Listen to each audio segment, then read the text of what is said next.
All right, everybody. Welcome back to another episode of the AFS Health and Care Show. I'm here with Michael Stack again, our leading exercise physiologist, science expert, guru. He's going to break through the myths of all things we talk about from a health world here. He's our guy to give us the truth. Today, we are going to talk about strength training, not in the sense that you might be thinking about in terms of building muscle and for aesthetics. I feel like strength training for the longest time has gotten a rap that is solely centered around building big biceps. But apparently it's what the doctor's ordering these days. For the longest time, when you'd go see your primary care, whatever exercise information they would advise, it would be centered mostly around cardio and aerobic health. But now times are changing. It sounds like the doctor is now ordering up a dose of strength training. So Michael here actually wrote a blog called Strength Training, the New Cardio, something like that. But I want to bring Mike on to talk more about this blog because it's super insightful, and it is bringing strength training to the forefront of health, not just fitness and aesthetics. So Mike, let's talk about the blog first. Why the name for the blog?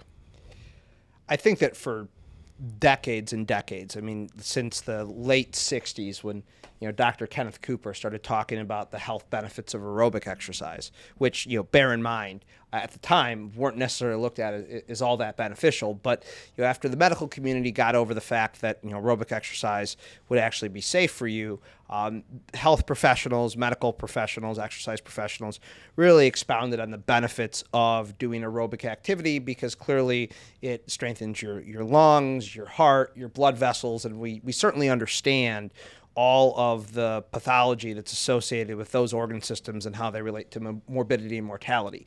But strength training, kind of to your point, for the same number of decades, up until recently really, has been kind of looked at as the redheaded stepchild of the exercise world in the sense that it was the thing that like those meathead guys did over there in that gym just to look better in the mirror and look better when they're on the beach. But, as research has emerged, particularly in, the 2000s and 2010s and into this decade, we've really started to realize the profound health benefits that strength training confers. And in fact, and we'll get into this in our conversation here, how truthfully strength training and muscular strength and muscular function is really the rate limiter to not just functional capacity, but cardiovascular aerobic fitness. And the analogy I always use is, it doesn't matter how strong your heart, lungs, and your blood vessels are if you don't have enough strength to get up out of the chair and enough muscular power and force production to walk down the street fast enough to actually get your heart rate elevated, your breathing rate elevated, and break a sweat. You're never going to stress your cardiovascular system. Look at the average person who's over the age of maybe even 40 nowadays, but certainly over the age of 50 or 60, who has undergone sarcopenia. They've lost a lot of muscle. They've lost a lot of the muscle's ability to function. They don't move all that fast at all. So what's the likelihood that that individual is going to actually improve their cardiovascular fitness when they go do cardiovascular exercise? It's very low because they simply do not have the muscular capacity to support the movement speed they would need to actually adequately stress their heart, lungs, and their blood vessels. So from my perspective, and I think a lot of the scientific community's perspective, muscular fitness is indeed that rate limiter. It's not to say that cardiovascular exercise isn't important, because it's certainly the hallmark of a well-rounded holistic exercise program. But by far and away, it is absolutely doing strength training that is that key to unlocking health and longevity and vitality. Yeah. So I think most of the people that are listening associate strength training with some health benefits like bone mineral density and muscular fitness. I feel like that's kind of that's been more common in the dialogue. But the fact that strength training is associated with cardiovascular health has not been, from what I've read. So are you saying strength training is indirectly impacting cardio health? Because if you can't get up and move, you can't elevate your heart rate? Or does strength training on its own impact your cardiovascular health?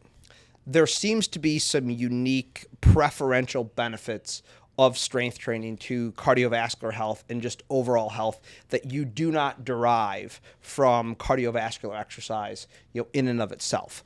But you're kind of asking the chicken or the egg question here, and I almost don't know if it really matters, practically speaking, at the end of the day. We could certainly dive into all the literature around what's happening from a health perspective. And so just to give you one example, we'll look at cardiometabolic health, or the ability to tolerate blood glucose in the body, specifically as it relates to prediabetes and diabetes. The biggest reservoir for glucose or sugar in our body is our muscles.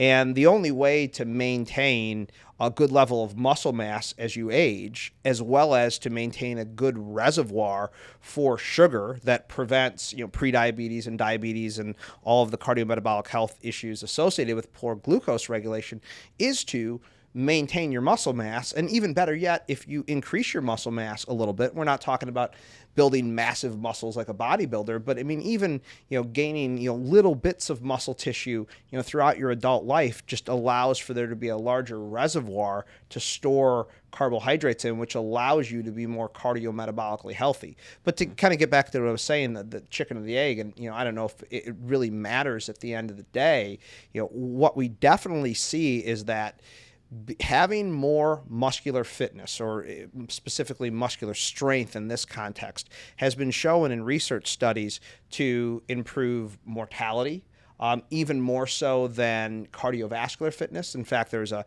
massive prospective study that looked at hand grip strength, and it showed that individuals who had higher hand grip strengths, which, I mean, let's be honest, that's just a proxy for overall body strength. It's not that you have got a really strong handshake and you're going to live forever.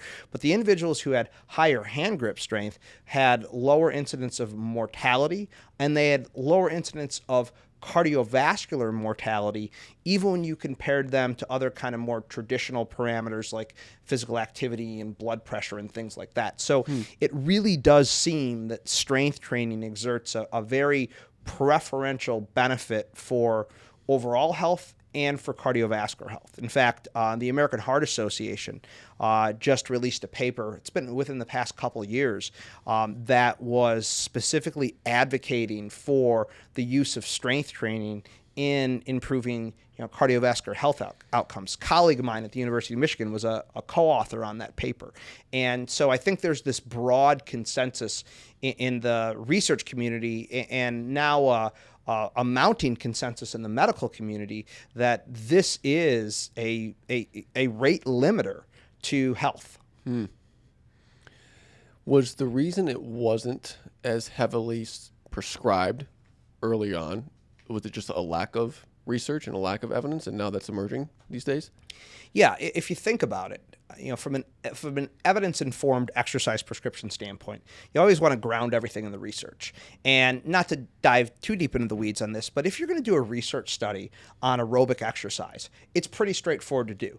You bring people into the lab, you get them in a treadmill, you test them before, you send them out to do an aerobic exercise program on their own, go walk, go ride your bike, go run. You bring them back in the lab, you test them on a treadmill one time. You can look at the delta from start to finish and see, okay, hey, we did this aerobic exercise intervention, they got more aerobically fit.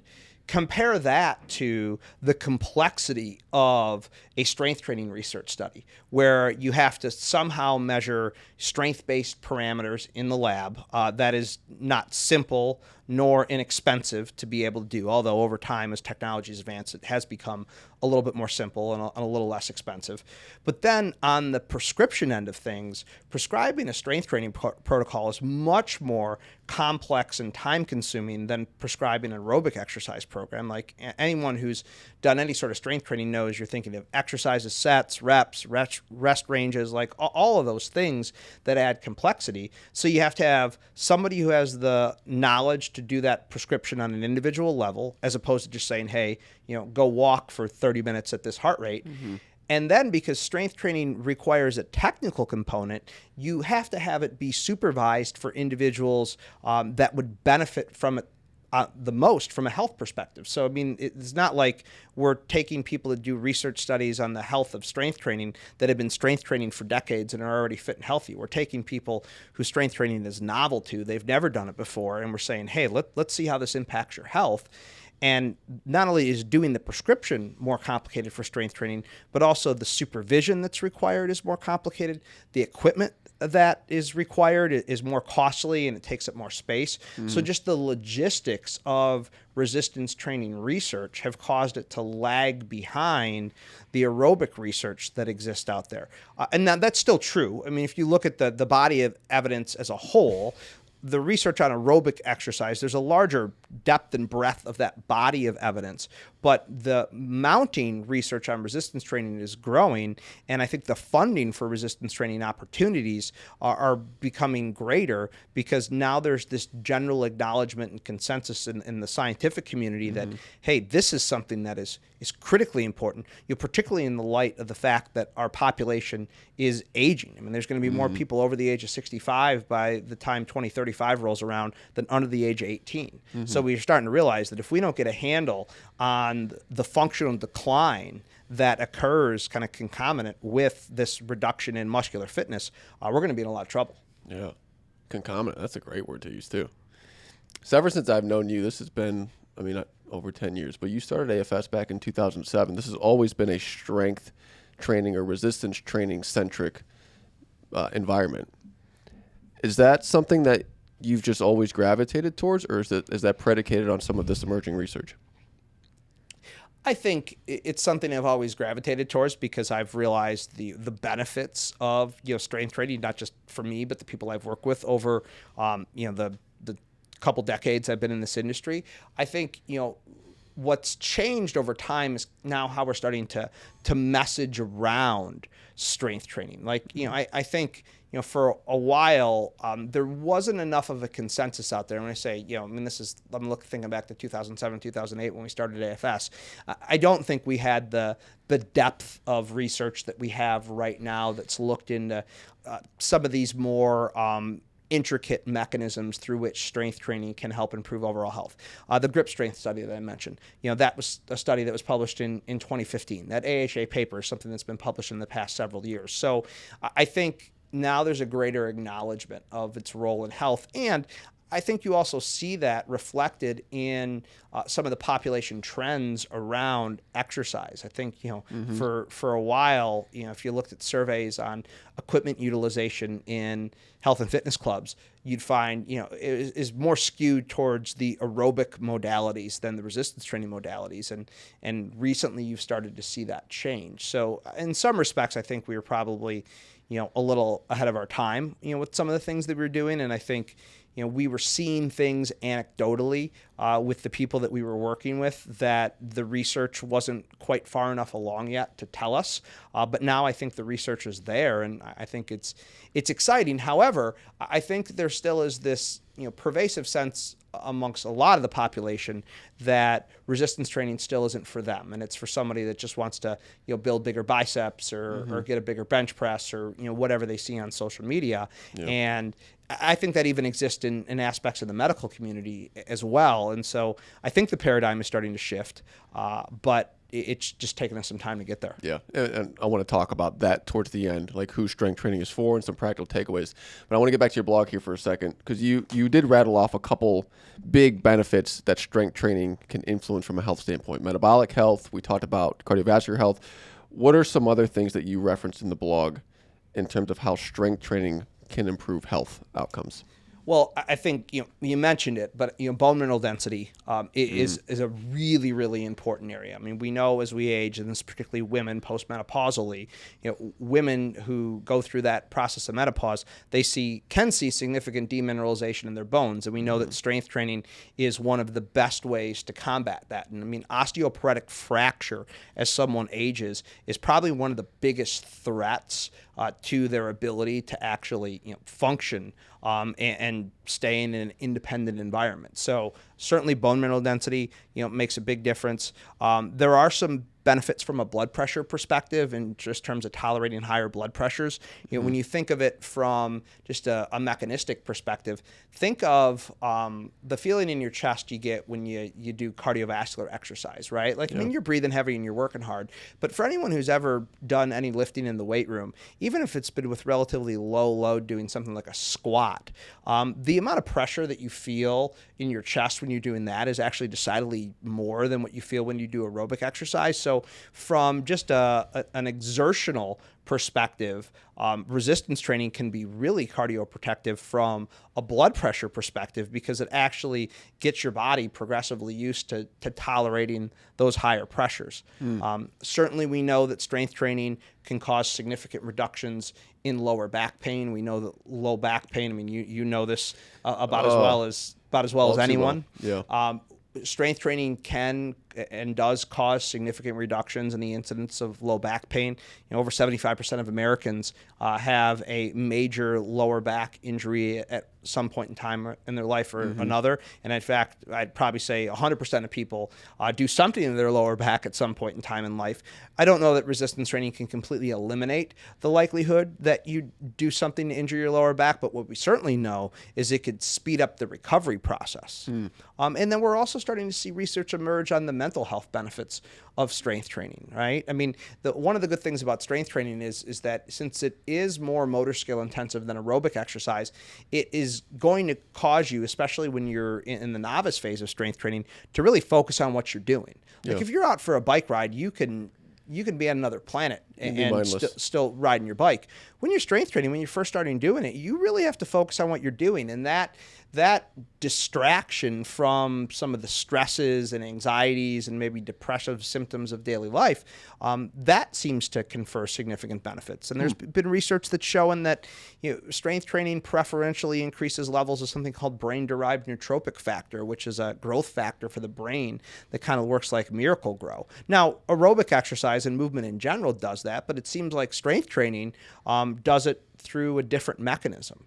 And the list goes on and on and on and on. I mean, I could sit here and talk to you for hours on end of all the health benefits of strength training, and certainly I can be happy to provide resources to anyone that wants to read the evidence. But here's the bottom line: as you age, your muscle tissue, like everything in your body, but your muscle tissue in particular, is use it or lose it.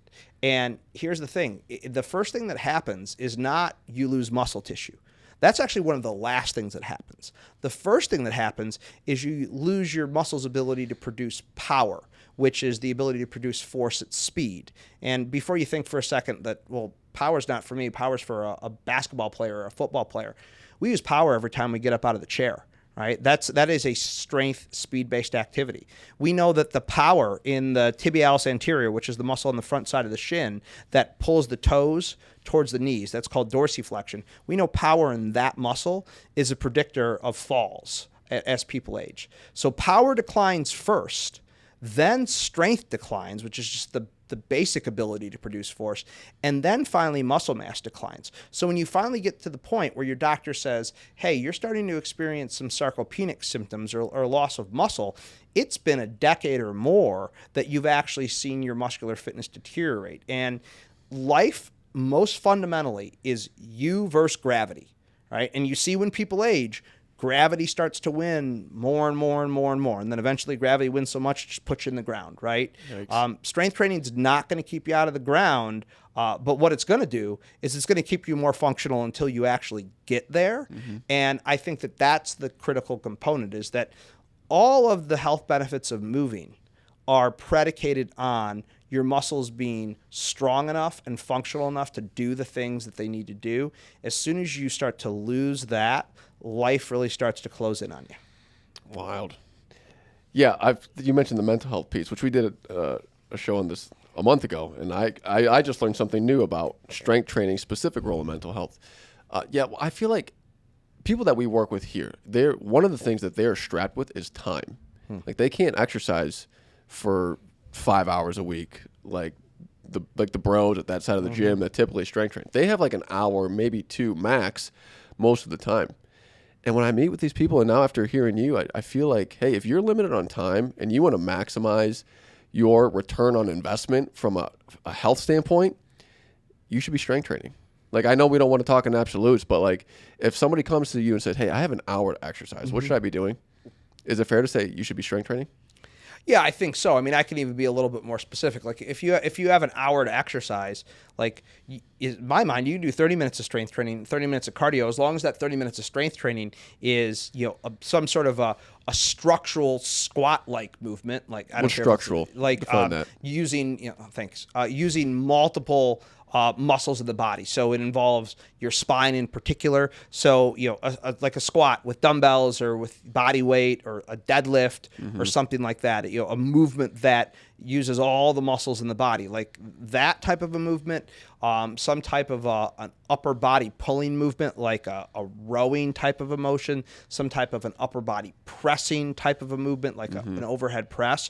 Like if you just did 3 sets of a squat, 3 sets of a row, and 3 sets of an overhead press in a strength training workout, and you did it with reasonable intensity for what you were capable of, and that's all you did, and you even did that 1 day a week, let alone 2, you'd see a profound improvement in your muscular fitness and your overall health. It's interesting. Myself and a couple of colleagues of mine, we did this last year, and we're also doing it this year at the American College of Lifestyle Medicine's national meeting. We take a group of physicians and healthcare providers through strength training. We teach them the program design principles, and then we actually teach them how to do the lifts. And a lot of them will say what you just said to me is, I don't have a lot of time. My patients don't have a lot of time.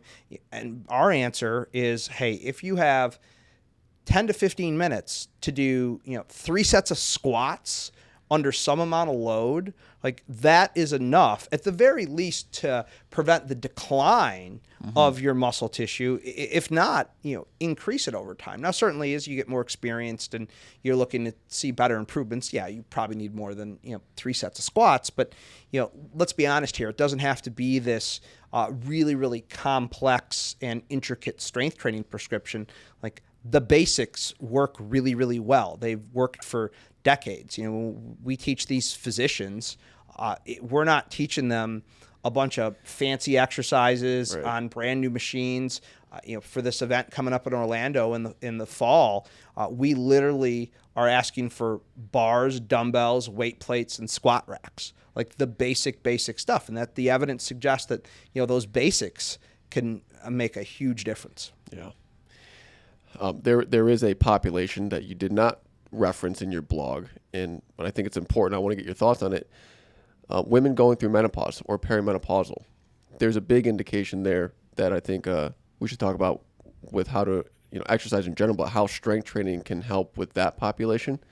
What are your thoughts when at least giving best practices or insights to women going through that phase of life?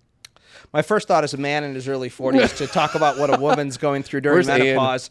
Ian? Where's anyone other than me to talk about this topic? But what I can tell you is what the research says. And the research tells us that there's a couple things in particular that we want to be acutely aware of during the perimenopausal period.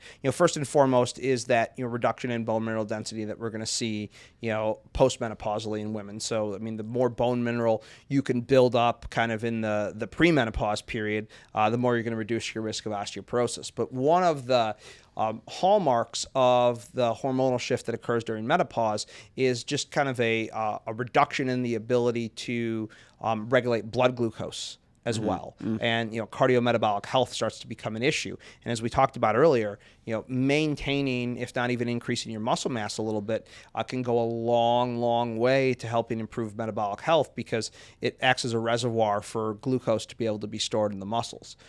Certainly we know that sleep disturbances can exist in menopause. We know that strength training is a great way to help improve sleep. I mean, exercise is broadly, movement is broadly, but strength training seems to have kind of an additive and a bit of a differential effect on that. So I think, I hate to be hyperbolic and make it seem like strength training is the pill that cures all, because I think last month we talked about the mental health pill. So strength training pill. So now this is the strength training pill. But there's really no one on this planet, if they are medically cleared to exercise, and even people who have some pretty significant medical conditions, people who have cancer and, people who have, severe cardiovascular disorders. Those people can strength train and they can benefit from it. The bottom line is this, is if you're going to do things in your life that involve your muscles, if you're going to do things in life that involve your muscles, which is everything we do during the day. And if you don't believe me, try to not use your muscles to get up out of a chair. You're not going to get very far. Strength training can benefit you profoundly. And the sooner you start, the better off you'll be, because we do know, despite our best efforts, that there will be some decline in muscular fitness as we age. I mean, that is, inevitable. We're not going to have the same muscular fitness at 30 that we're going to have when we're 70 or 80. But we can greatly slow that decline. And the more we can build up muscular fitness earlier in life, the more we can slow the decline later in life. But the great thing is it's never too late to start. There's some great research studies that have been done out of University of Miami in southern Florida by a guy by the name of Joe Signorelli. And he wrote the book Bending the Aging Curve, which is kind of what we're talking about here. We can't stop aging, but we can slow the process, certainly. And he's done research that looks at people in their 80s, 90s, and hundreds who've actually seen improvements in muscular strength, muscular power, and actually muscle mass at that age. They started at that age? They started at that age. Gosh. Yeah, I mean, these are people down at the JCCs down in Miami, and they've never strength trained before, and Dr. Signorelli gets them in these studies. And Dr. Signorelli himself at this point is in his 70s, and he's still practicing researcher. And probably part of the reason is because he strength trains, and he gets these people engaged in these studies in the very, very late stages of their life, and they see beneficial improvements in their muscular fitness. And for these people, the motivation is interesting, because at that point, on some level, it's a matter of life and death. On other levels, it's a matter of independence. Yeah. Like as soon as you can't go up the stairs, or as soon as you can't get yourself up off the ground, if you fall over, it becomes really hard for you to live by yourself. So it's fascinating how when you start to really look under the hood of how strength training can benefit multiple elements of physical and mental health. It's astounding that more people don't do it given the benefits. But I also think there's all of the myth and misconception that's wrapped up around the safety, the efficacy, the complexity. I mean, there's a lot. It is not as simple as saying, hey, just get up and go for a walk, which, like, make no mistake about it, despite everything we're talking about in this conversation, like just getting up and moving is the most important thing you can do, as we've talked about, like exercise, like strength training or going for a run. That's the icing on the cake. It's not the cake itself, but strength training is some really, really good icing. Yeah, I think we could probably do a whole podcast or talk on like all the myths and all the, just cloudiness around strength training. Because you're right, it is hard to know where to start. It's like, well, I could just go out and walk for 30 minutes. That makes sense. I know how to do that. So let's provide some clarity here. People that are looking to start strength training, where do we start in the most simplest fashion? You already talked about like some movements to incorporate, so I want to tie that back in, but where do people start? Yeah, body weight, I think, is a great way to start strength training. Doesn't require you to go into a gym, doesn't require you to purchase any fancy equipment. So just your body weight. So squatting with your body weight, I mean, you do that right, and you do that enough times. It doesn't matter how fit you are. Enough body weight squats are definitely going to be a challenge to your overall muscular fitness. Someone who has a low level of muscular fitness, even doing 10 properly performed body weight squats is going to have an adaptive benefit. Yeah, I don't think people realize either, like when they think strength training, they think external weights. Like I have to use weights to strength train, but body weight is a form of strength training. Body weight is the weight or resistance that we most often have to overcome during daily life. And it's when people have a hard time overcoming the resistance of their body weight that life starts to become really complicated. If you've ever seen somebody who struggles to get out of a chair, without using their arms, or somebody who struggles to go upstairs or struggles to lift something, you start to see someone who's struggling to overcome the weight of their own body. So, body weight squats. wall push-ups, chair dips, and then light implements. I think a lot of people experienced this during COVID, where there was a global shortage of dumbbells. Yeah. Dumbbells were like an ounce of gold during the pandemic. That was the first thing you grabbed. That was that was the first thing I grabbed. Everybody's grabbing toilet paper. World was shut down. I just needed my dumbbells. And I think that using even cans of soup, for people who are a little bit older, gallons of milk. I mean, again, you think of these things and you're like, well, that's not going to make a difference. And certainly, yeah, for someone who's younger and more muscularly fit, picking up a can of Progresso is not going to really do much for you.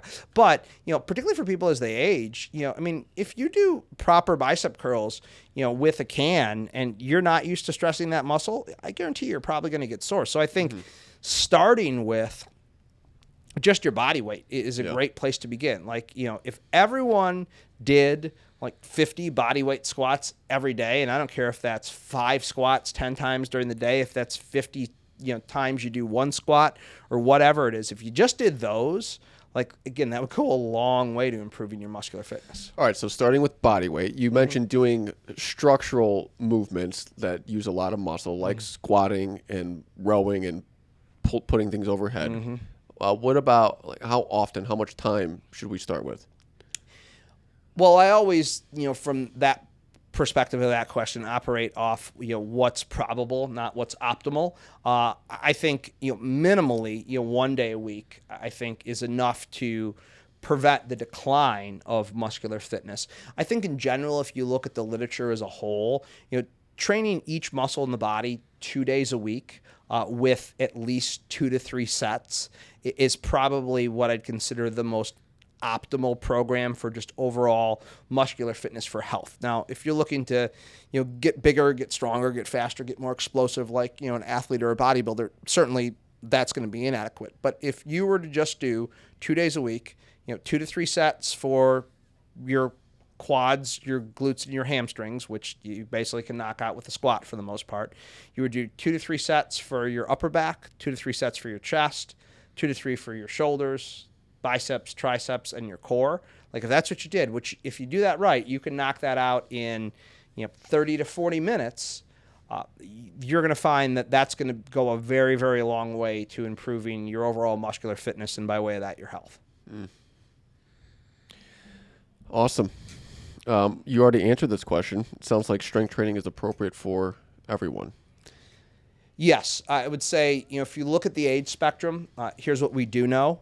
As soon as a pre-adolescent, a child, is capable of taking proper instruction from an adult for any motor skill-based activity, they can start strength training. So most kids, when they can start to get into organized sports, they can absolutely start strength training. There's a lot of myths that exist that kids on the prepubescent level should not strength train. And that is just that. It is an absolute myth. Every professional organization that works with kids has an advocacy stand on youth strength training.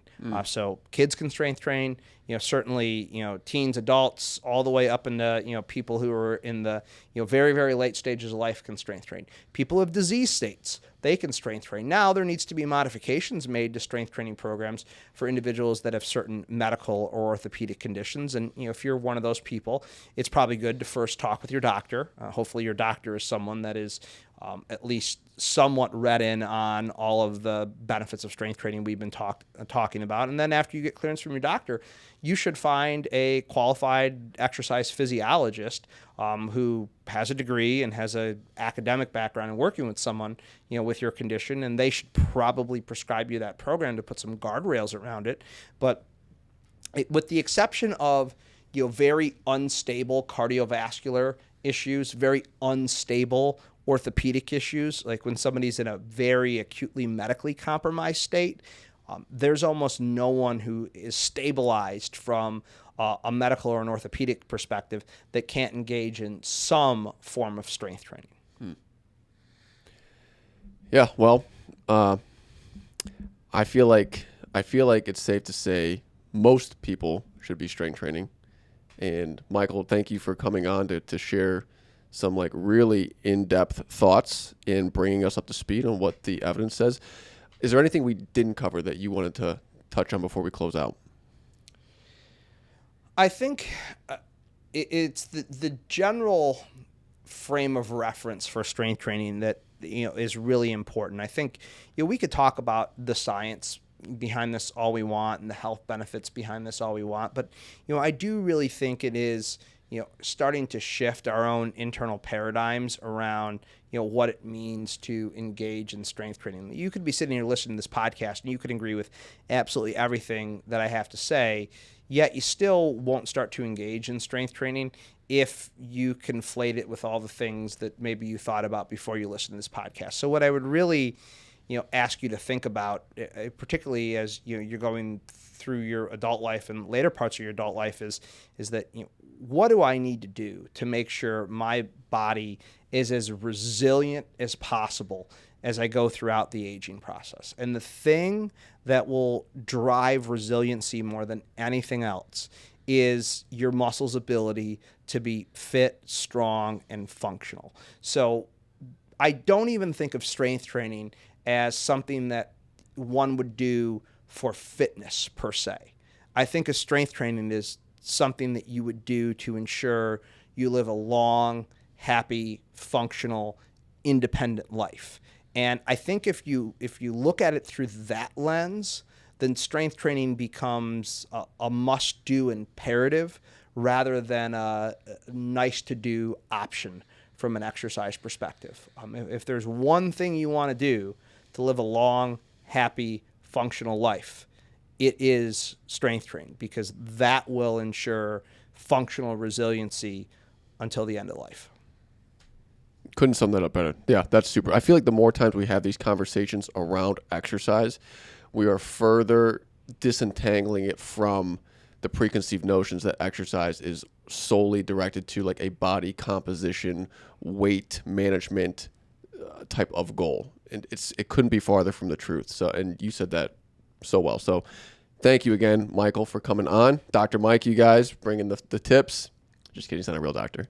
But any questions that you guys have, again, if you're watching this on YouTube, you can post comments or questions in the comments below. And then also, if you have any specific questions, feel free to reach out to me or reach out to Mike. We can go on and on about these topics. So thank you for watching or listening, and we'll see you next time. And that's our show for today. Thank you so much for sticking around, watching, learning. If you extracted some value, please share this with your friends and family. You can also click the subscribe link. I believe if you're on the Spotifys and Apples and you're listening to this, there's a subscribe link at the bottom of the episode. If you're watching on YouTube, bottom right of this video, you can click subscribe to stay up to date on the latest episodes. Thank you again for joining us on this episode. And with that being said, be well, stay connected, and take care of your health.